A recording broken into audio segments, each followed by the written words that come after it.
Why did Android switch its app permission system? Imagine installing an app and not knowing what it can access on your phone. That used to be the case with Android before they changed how permissions work. Now, let's see why they made that switch and how it benefits you. Before Android 6.0, also called Marshmallow, apps asked for all permissions when you installed them. You had to accept or decline everything at once. This caused problems because many users didn't read all the permissions.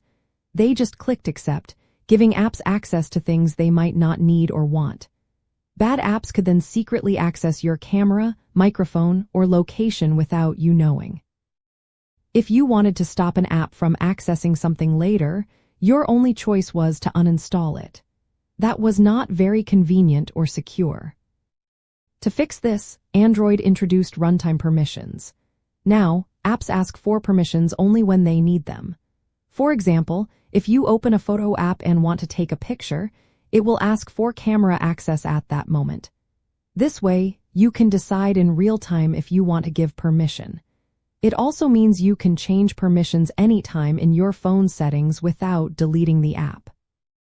Over time, Android added more controls.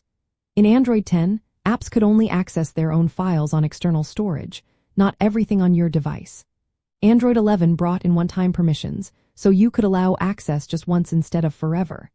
It also started resetting permissions for apps you haven't used in a while, which helps keep your data safe. Android 11 also limited how much apps can see what other apps you have installed, reducing unnecessary data sharing. Android 12 added visual cues. Now, you see small icons in the status bar when an app is using your microphone or camera. You can tap these icons to quickly turn off access if needed.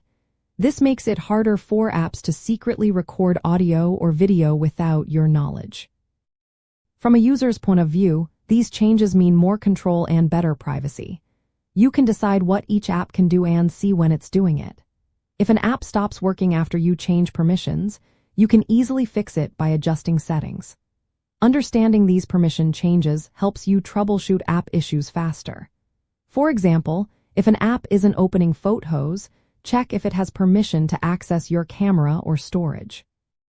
In short, Android switched its permission system to give you more power over your data. It makes your phone safer, more private, and easier to manage. These updates help prevent misuse, give you clear choices, and make controlling app access simple and straightforward.